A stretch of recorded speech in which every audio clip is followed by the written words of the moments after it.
Hi everybody! In this video I'm going to show you how to do an emboss resist technique, and I think this is really cool. So what I'm going to start off with is I'm going to start off with a white piece of cardstock, and I'm going to take an image from Butterfly Beauties from Stampendous, and I am going to go ahead and I am going to ink this up with my Versamark watermark ink pad,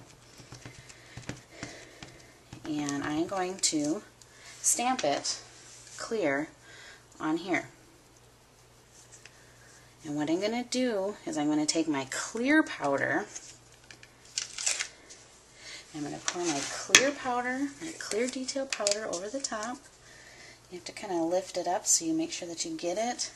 You can see it in the light. There you can see where the image was. And just shake it down the card. I'm going to tap off the excess, shake it off into my pile over here. And I'm going to get to listen to my embossing gun one more time. I'm going to heat emboss this. Now remember, I'm not going to get too close, and I'm going to continually move my gun.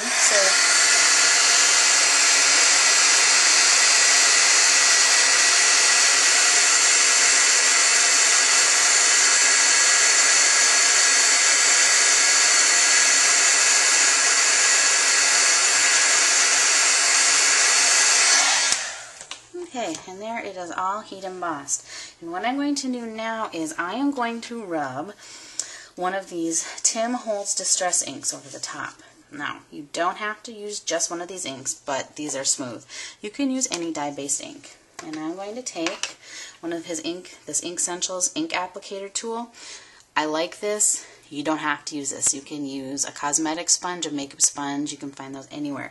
Any of those will work, but this works pretty well. So I'm going to get this ink on the sponge, and what I'm going to do is I'm going to rub the ink over the paper. And I am just going to continue to do this, and you can see the background pops out.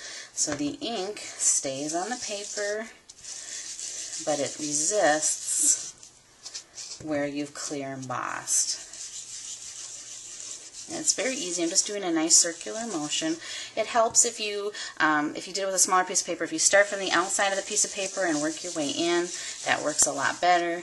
Gives you even coverage, but you can go back and make it, darker or lighter. And sometimes what you'll need to do is you will need to take a cloth and you'll need to go and maybe just buff like a baby wipe and just buff over the top to get that ink off the top.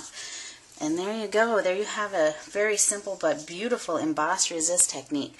Now imagine if you had a text paper under here. How cool would that be to have the butterfly have the text?